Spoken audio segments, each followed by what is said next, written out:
La béchamel, qui est une invention ecclésiastique. D'accord. Oui, c'est la béchamel. Ah, la béchamel. Oh, Oui, d'accord. c'est comme le vélo aussi, Ok. la bécane. Donc, on va procéder à la béchamel. Donc, on va partir sur un roux. Alors, la béchamel, on travaille toujours sur une matière froide et une matière chaude. C'est-à-dire que soit le roux est froid, on démarre avec du lait chaud, soit le roux est chaud et on démarre avec du lait froid. Donc là, en l'occurrence, on va démarrer avec un roux chaud. Donc, on fait fondre le beurre. Un petit peu de beurre. Oui, un petit peu, mais nécessaire. Donc la même proportion que la farine, tout roux a cette règle-là, c'est-à-dire qu'on va avoir là, en l'occurrence, pour 3/4 de litre de lait, c'est-à-dire 75 centilitres, 150 g de beurre et 150 g de farine. Alors ça peut faire beaucoup, on pense que ça va être quelque chose de très solide, et c'est le cas. Parce qu'on veut vraiment obtenir une genre de pommade assez consistante, parce que lorsqu'on va manger notre lasagne, il ne faudra pas que ça s'étale trop, il faudra bien qu'on voie nos boules de crème parmesan. Ok. Et c'est plus difficile à monter peut-être du coup? Non, parce que bon, quand même, vu qu'on va le faire un peu à chaud, elle reste moelleuse. D'accord. C'est pas du béton non plus, c'est pas des parpaings, mais voilà. Donc là, on remue tout le temps, hein, histoire de ne pas avoir des grumeaux. Okay. On va faire venir notre mélange assez mousseux. On surveille, là on y reste devant, hein, on ne va pas aller faire un tour ou quoi que ce soit. Okay. Là voilà, le mélange il devient mousseux. Hein. On va cuire un peu la farine, mais on va essayer de... Enfin, on va pas essayer, on va pas obtenir de coloration. D'accord. Hein. Et donc là, tu te mets plutôt sur un feu moyen ou Oh là, vu que je reste devant, je suis quand même sur un feu assez rapide, uniforme. Si j'étais sur un feu à gaz de cette puissance-là, oui, je serais sur un petit feu quand même. D'accord. Ouais, un petit feu. Voilà, on peut le voir sur un feu à gaz. Ouais, donc l'idée Voilà. c'est d'avoir une petite ébullition comme C'est ça. ça. Que ça c'est toujours cet aspect un peu mousseux. Parce que c'est parce que la farine, il faut oui, la farine, il faut quand même qu'elle cuise. Hein. Il ne faut pas qu'il y ait cet aspect après en bouche trop farineux, hein, c'est le cas de le dire, trop pâteux. Oui, voilà. Surtout quand je fouette. D'accord. Et du coup là, on s'aperçoit que ça devient vraiment mousseux. Voilà, vraiment mousseux. J'avais du mal à le cerner quand tu commençais à dire qu'il fallait obtenir une mousse. Mais voilà, c'est ça. Là, ça prouve qu'il y a cette farine qui cuit, mais on surveille bien qu'on ne colore pas. La coloration, on va commencer à distinguer si on a une couleur noisette qui arrive. C'est pas très gênant noisette, ça peut même donner un petit goût intéressant, mais il ne faudrait pas dépasser parce qu'on obtiendrait un beurre légèrement, ce qu'on appelle un beurre noir. Et là, côté digestibilité, on aurait des soucis. Okay. Enfin, nos anciens adoraient ça, surtout l'arrêt. L'arrêt au beurre noir, il n'y a pas de jeu de mots, hein. Non, c'est une recette, c'est un poisson. Là, le poisson, l'arrêt. L'arrêt, voilà. Et non, parce qu'on déconne depuis le début, mais là c'est vrai. Okay. Et donc du coup, là on le voit que c'est un peu noisette. Donc là on va arrêter, on verse un peu de lait et on va toujours revenir à un aspect lisse. D'accord. Voilà. Là on a l'aspect d'une matière. Okay. Quand je dis aspect lisse, c'est-à-dire que ça devienne... Bon là on a deux matières par exemple. Là, on voit qu'il y a du liquide et du solide. Donc, j'ai pas tout mis le lait, il faut que je revienne à une seule matière. Okay. Parce que si là je rajoute du lait, qu'est-ce qui va se passer? C'est-à-dire que je vais commencer à créer des grumeaux avec les parties qui n'auront pas incorporé du lait. Voilà. Ça demande un peu de poids. Oui, voilà. Oh ben, ça ressemble presque à une pâte à choux, hein, je dirais. On est presque... Là, on va rajouter le dernier tiers de lait. Et là, pareil, je vais revenir à une seule matière. Alors, bon, au début, on ne remue pas comme un fou, parce que sinon, on va tout faire partir. Voilà. Donc, on intègre, on incorpore, pardon. On peut Et après, on casse les grumeaux. Si on a un feu un peu plus, on va dire un peu plus doux, on le met sur un feu un peu plus doux. Bon, moi, vu qu'une plaque, avant qu'elle refroidisse, ça met un temps fou, je préfère, au lieu d'allumer un feu vif qui est aussi fort, je mets un petit accessoire en dessous et je vais laisser cuire comme ça au moins 10 minutes. Toujours pareil, pour cuire ce côté farineux, hein, les béchamels, il faut quand même qu'elles cuisent un peu. Là pareil, on va continuer à mélanger. Ah oui, toujours pareil, hein, parce que la chaleur vient du dessous. Il ne faudrait pas qu'en dessous ça commence à, on dit chapeauter ou en fin de compte chapeauter, on va dire s'attacher. Ce qui s'attache risque de brûler. Et puis après, alors du lait brûlé, on n'arrive pas à en tirer quoi que ce soit. Il y a des matières que quand on brûle, bon, un os, un truc comme ça peut donner un petit goût différent, de grillé. Là non, le lait brûlé, vous n'en ferez jamais rien. C'est un goût brûlé, c'est brûlé. Donc là on voit. Comme le voilà, sur le feu. C'est ça. Comme une béchamel sur le feu. Là une dizaine de minutes de cuisson. On va en profiter pour l'assaisonner. Donc je te laisse vérifier l'assaisonnement. Il n'y en a pas. Voilà. Donc là, du sel. Alors pareil, le sel, on n'en met pas des quantités énormes. Là, j'ai mis une belle pincée, ça va suffire. Parce que dans cette béchamel-là, on va intégrer du parmesan, qui lui est salé. Surtout si l'on travaille du parmesan donc Reggiano, comme on va travailler là. On essaye d'avoir sélectionné tous les meilleurs produits.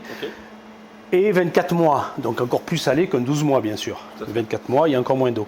On va privilégier du sucre blanc. Pardon, pour une question d'esthétique. Hein, le sucre blanc va moins se voir. Et on va l'aromatiser avec une épice qui est la muscade. C'est du poivre que tu viens de mettre là. Ah, j'ai dit sucre blanc, oui. Non, c'était du poivre blanc. Du poivre blanc, voilà. Oui, et moi j'ai dit sucre blanc.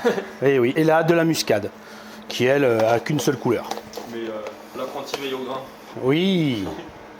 Et la tête, tu vois, comme ça chauffe vite la tête. Toujours dans le sens des aiguilles d'une montre ou Non, peu importe. Alors là, il faut décoller quand même aussi, hein. T'entends pas racler le fond. Oui, mais ça tombe pas assez vite. Faut faire les deux. Alors toi, tu arrives mieux comme ça. Moi, j'arrive mieux dans l'autre sens. Mais bon, après, chacun. Moi, j'arrive mieux comme ça. Il me semble. C'est comme ça. Là, je regarde juste la consistance. Et moi, quand je tourne, je tape. Ouais, tu appuies un peu. Voilà, c'est ça.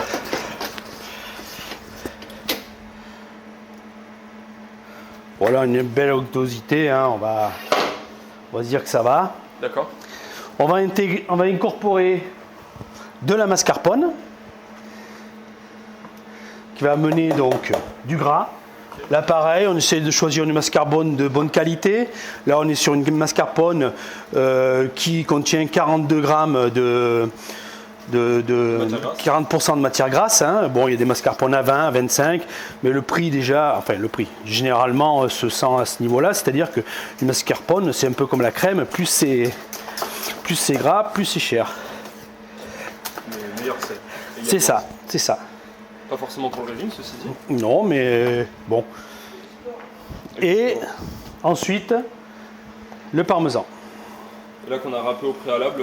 Voilà, alors c'est du parmesan râpé maison, hein, on le voit, hein, c'est pas du parmesan granulé, machine où il râpe les croûtes, etc. et qui n'est pas très agréable. C'est du parmesan frais et râpé à l'avance. Alors là, pareil, vous avez une râpe à fromage électrique, tant mieux, vous n'en avez pas, vous prenez une râpe à main, quoi. Hein. Ouais, bien sûr. Et on va intégrer, incorporer, on va dire, je ne sais pas pourquoi je dis ce mot aujourd'hui, intégrer, c'est incorporer ce parmesan. Délicatement. Oui.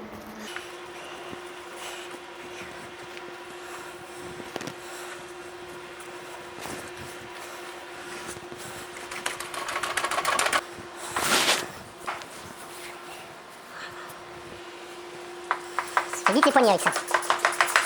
costaud quand même. Ah oui. Ça sert un peu, mais... Oui, ça sert, hein, c'est sûr. Et là, il faut. Là, on va. Tu veux... force quand même. Hein. Ouais. Là, on est bien et tu vas revérifier l'assaisonnement pour voir si on est bien.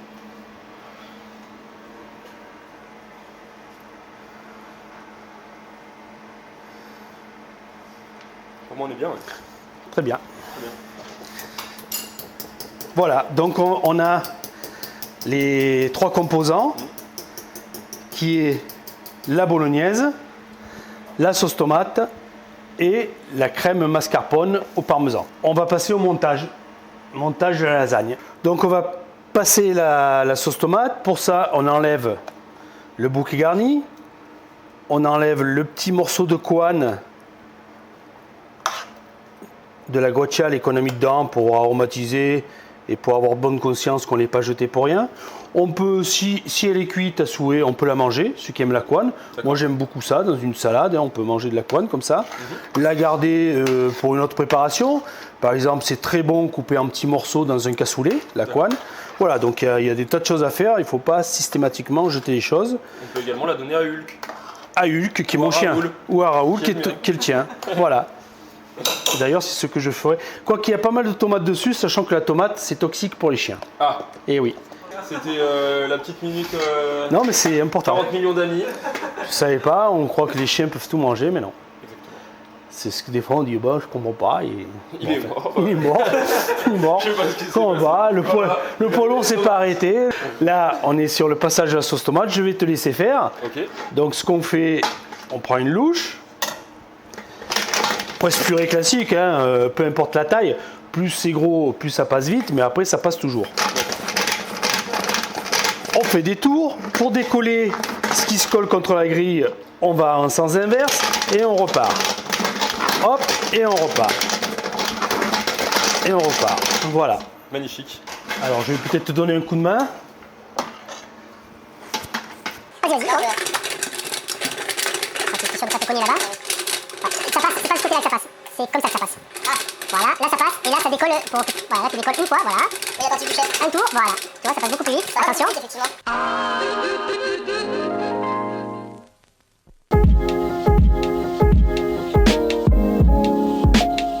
Bonjour, bienvenue. Je vous présente le magasin. Donc, je m'appelle Tom Delouis, j'ai 27 ans.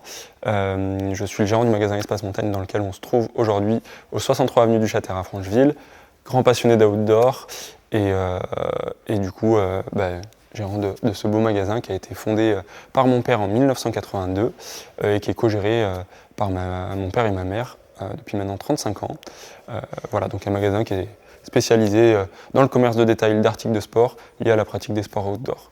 On a été pendant 35 ans dans un local du côté d'Écully, sur la place des Trois Renards pour ceux qui connaissent. Et depuis 6 ans, on est dans ce local, donc à Francheville, qui va faire un petit peu plus de 1000 m² en surface de vente commerciale, avec un bâtiment qui doit faire à peu près 1300 m². Donc là, on est dans l'univers estival du magasin. On fonctionne sur 2 saisons, l'été et l'hiver. Actuellement, on va vendre beaucoup de produits destinés à la pratique de la randonnée, du bivouac, de l'alpinisme, du trail running également, de la via ferrata, de l'escalade. Et du coup, on va retrouver du matériel technique, donc qu'on va voir juste après. Et là, on est sur la partie plutôt textile. On va avoir également beaucoup de textiles techniques et également une petite partie style de vie sportswear pour les amateurs de produits un petit peu détournables, type The North Face, Patagonia, Carhartt, que je porte actuellement. Voilà.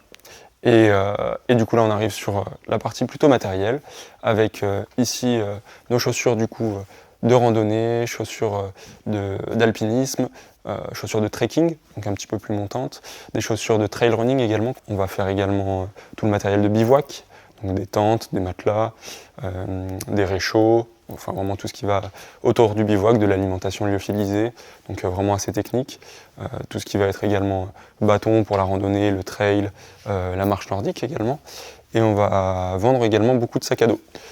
Après là on est en été. En hiver, une grosse partie de notre activité, c'est bien entendu le ski, puisque le magasin à la base, c'est vraiment un magasin référent en ski, avec et une clientèle qui nous connaît pour ça depuis 40 ans.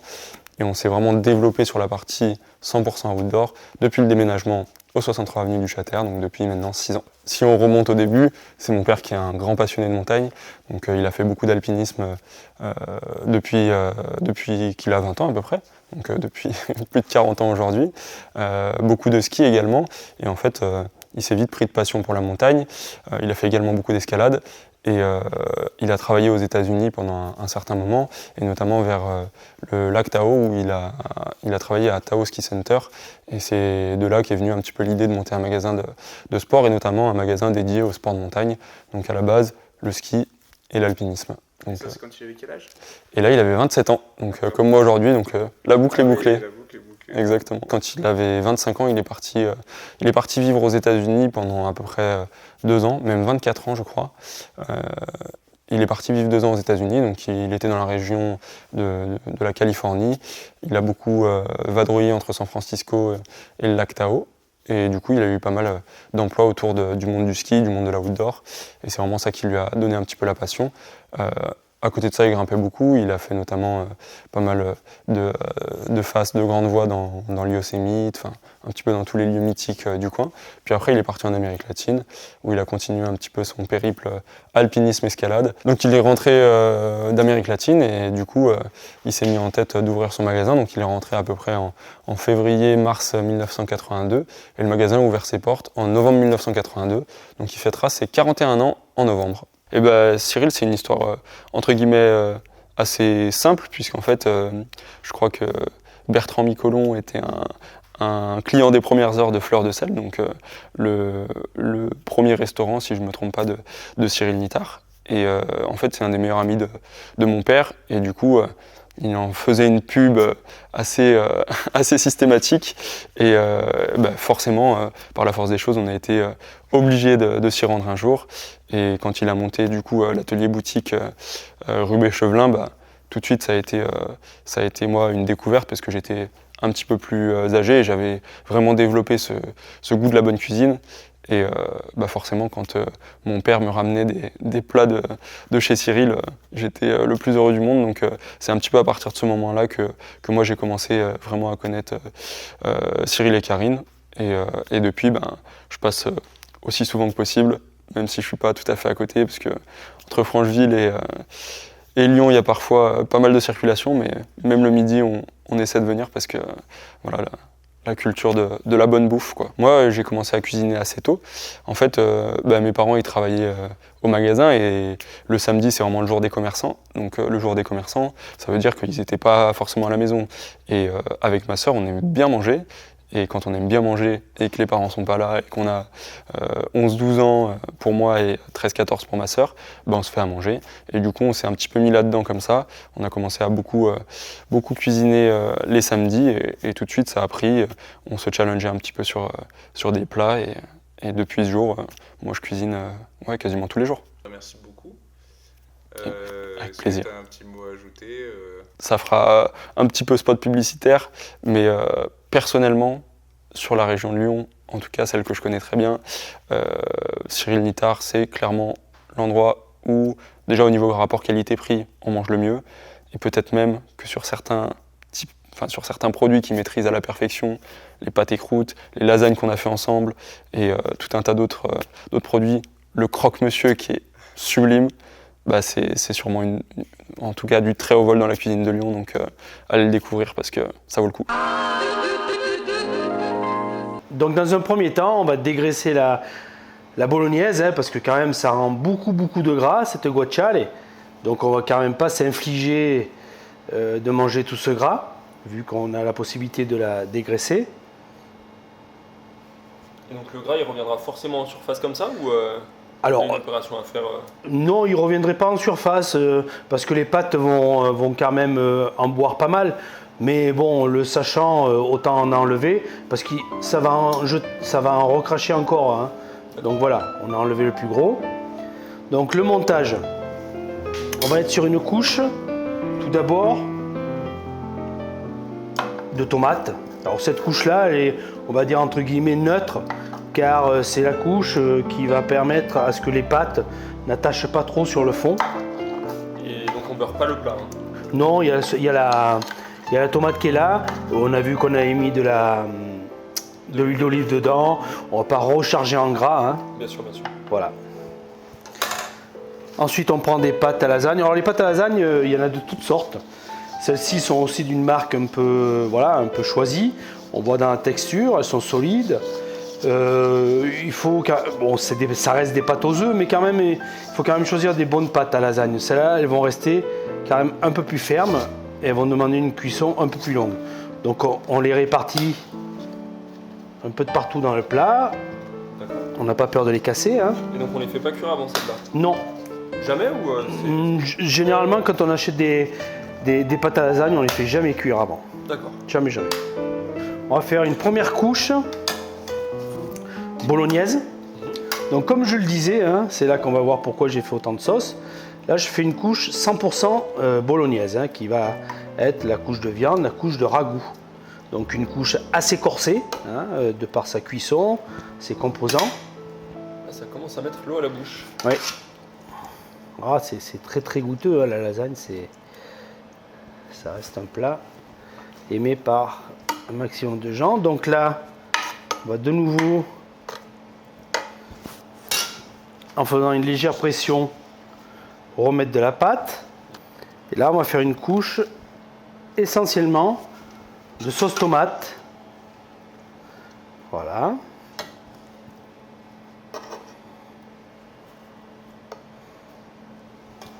Et de béchamel qu'on va répartir par des petites boules, d'où la consistance un peu épaisse que je voulais, hein, donc béchamel, mascarpone et parmesan, pour que lorsqu'on va couper, qu'on voit ces petites épaisseurs. Une couche de lasagne avec une légère pression. Une couche de pâte, hein.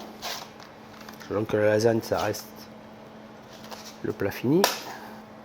J'ai fait les 2 premières couches. Tom, tu vas faire les 2 suivantes. Donc la prochaine, c'est... Tomate. Non. Non. Et ben voilà. T'avais une chance sur 2. Exactement. Prochaine, c'est... Ragoût du coup. Et voilà. Bolognaise. Bravo. Je te laisse. Allez. Oui, parce qu'en fait, je pensais qu'on allait repasser sur la première couche que tu avais mis en dessous, mais en fait, elle est en dessous de la pâte au final. Là, tu m'as perdu là. Très bien. Ouais, Tac. Voilà, régulier. Alors personne ne te regarde, tu fais comme si tu étais chez toi dans ta salle de bain et tu y vas. Je suis rarement dans ma salle de bain. On sait jamais. Alors attention à l'épaisseur. Ouais, il va falloir, regarde où tu en es au niveau du bord. Il va falloir remettre encore une couche de tomates et de... Il ne faut pas que ça dépasse du coup. Bon, ça peut dépasser un peu, mais tout ce qui va dépasser va déborder, quoi. Un petit peu, parce qu'à la cuisson, il faut savoir que la pâte va obligatoirement gonfler, hein, c'est le but. Et du coup, on va être un peu au-dessus du plat. Alors c'est joli, c'est agréable, mais si ça retombe, là, ça l'est moins. D'ailleurs, en parlant de perte, est-ce qu'on pourra faire quelque chose de ça? Du gras, oui, du gras. Après, on peut... Par exemple, si on fait un gratin de pâte avec un peu de chapelure dessus, on mélangerait, au lieu de mettre du beurre, okay. On prendrait ce gras-là. Voilà. Après, tout ça, c'est des choses qui sont faciles à stocker, entre guillemets, c'est-à-dire qu'on va mettre ça dans des tout petits récipients ou même dans des petites poches à glaçons, c'est intéressant. Quand il nous reste des choses, faire des cubes de glaçons, on fait des cubes de gras et tout au congélateur. Mais après, le plus difficile, c'est de s'en souvenir qu'on les a. Et oui. Parce que souvent, on est dans l'automatisme, on dit, je vais faire un gratin de pâte, mais on ne se dit pas, ah ouais, il me restait du gras de machin et tout. Je laisse continuer. Hop. Donc là, pour information, on devait être, on était à 500 grammes de pâte à lasagne. Hein. D'accord. Donc on va vérifier si on en a assez. On en a encore derrière, mais c'était histoire de dire pour l'économa combien il en fallait. Est-ce que ça perd nutritivement quand ça va au congélateur? Alors ça ne perd pas nutritivement, on va dire, par rapport aux composants. Après, ce qu'on peut perdre, c'est de l'humidité au congélateur. C'est-à-dire que le froid, c'est un peu comme le chaud, ça fait évaporer l'eau. Alors bon, sur du gras, il n'y a aucune conséquence. Après, sur du légume, des choses comme ça, bien sûr qu'on déshydrate. Donc il faut essayer de laisser les choses le moins de temps possible dans un congélateur. Et je mets une sur le long. Oui. Parce que bon, il faut quand même de la pâte. Hein. Sachant que quand on voit là on est en train de faire entre 8 et 10 personnes généreuses et qu'on est sur 500 grammes de pâte à lasagne, ce qui représente 50 grammes par personne, que quand on veut se faire un spaghetti bolognaise, on est sur environ 150 grammes de spaghetti par personne, je parle de pâte sèche, hein. Donc on n'est pas en excédent de pâte non plus, on est plus dans un plat de viande. Ouais, voilà, donc là tu continues. Sauce tomate. C'est ça. Je sais pas si j'en mets trop. Ça va. C'est généreux, mais ça va. Ça a débordé. Alors là tu peux, voilà. Est-ce qu'il y a un intérêt esthétique à essayer de faire des petites quenelles? Non, pas vraiment, mais parce que sinon tu peux en faire qu'une grande, mais après c'est plus le plat. Ben, ça peut servir. On parlait de gratin de pâte. Franchement, on fait cuire des macaronis. On fait le fameux gratin de pâte de macaroni à la lyonnaise. Bon, il y aura une touche un peu italienne par le parmesan, mais c'est à peu près le composant d'un gratin de pâte. Après, moi j'ai tendance à beaucoup faire des quinconces. C'est comme ça qu'on dit, c'est-à-dire 2 ici, 1 au milieu.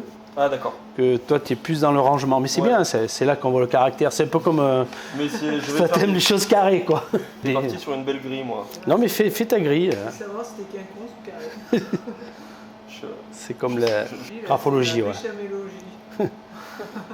À l'époque, il fallait écrire la lettre de motivation à la main parce que les gens, ils voyaient le caractère des gens.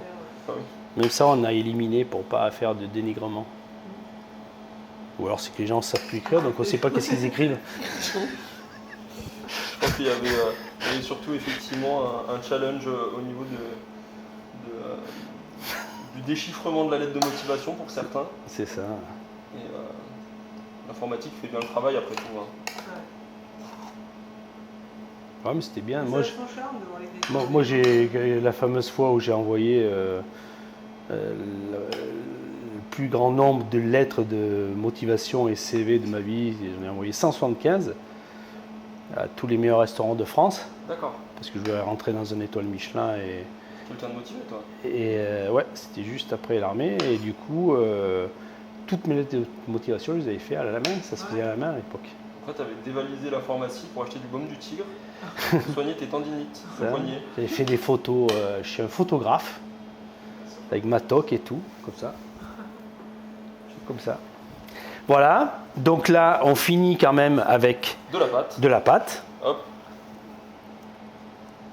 Moi, j'aime bien finir en mettant les 3 couches, en fin de compte, Ah mince. sur la même. 3 couches sur la même. C'est-à-dire que là, je vais mettre de la sauce tomate, un peu de bolo par des petites touches et un peu de béchamel par des petites touches. Voilà, c'est comme ça que je vais obtenir le côté gratin dessus. Voilà, j'aime bien finir comme ça la bolo, qui est pas, vu c'est régulier, on va dire 2 et 2. La dernière, comment je la ferai, je sais pas. Ben je mélange tout. Voilà, c'est une réflexion Il personnelle. n'y a pas de jaloux. Voilà, c'est Là, comme je vais coller les petits trous. c'est comme comment tu disposes la pâte. C'est une chose assez personnelle. Ouais. Ouais. Ça, je l'ai jamais fait, par On peut exemple. voir par exemple que moi je le fais mal. Non, c'est pas mal. C'est ce que tu voulais me dire, c'est ça? Non, c'est pas mal. C'est surprenant. C'est différent.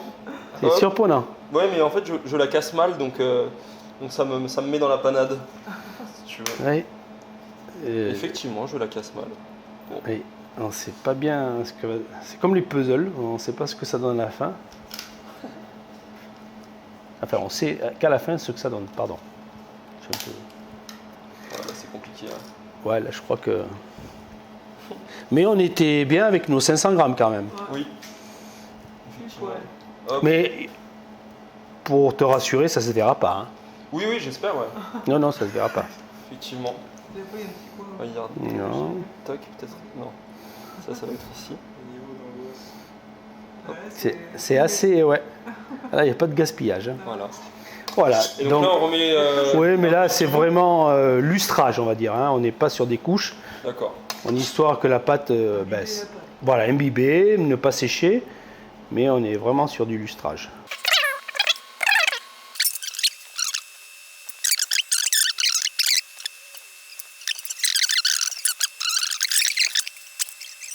Donc maintenant, on va l'amener au four, dans le four, même mieux, hein, parce que ça reste des lasagnes al forno. Al forno. Eh si, Et si. eh si, quoi. Et bien, c'est parti. Pour 50 minutes, c'est bien ça? Environ 50 minutes, on vérifiera au bout de 50 minutes. On va pas monter trop en température, on va être sur un 160 degrés. Voilà. Alors, toujours pareil, on est sur des RQC, même si ça serait pas obligé, hein. Ouais. Mais bon. 160. Voilà. Et sur la plaque du bas, du coup. Plaque du bas, oui. Parce que le gratin se fera vraiment tout seul. Alors, on prend une plaque avec un fond, hein, on ne met pas ça sur une grille, parce qu'on va sûrement avoir quelque chose qui va verser.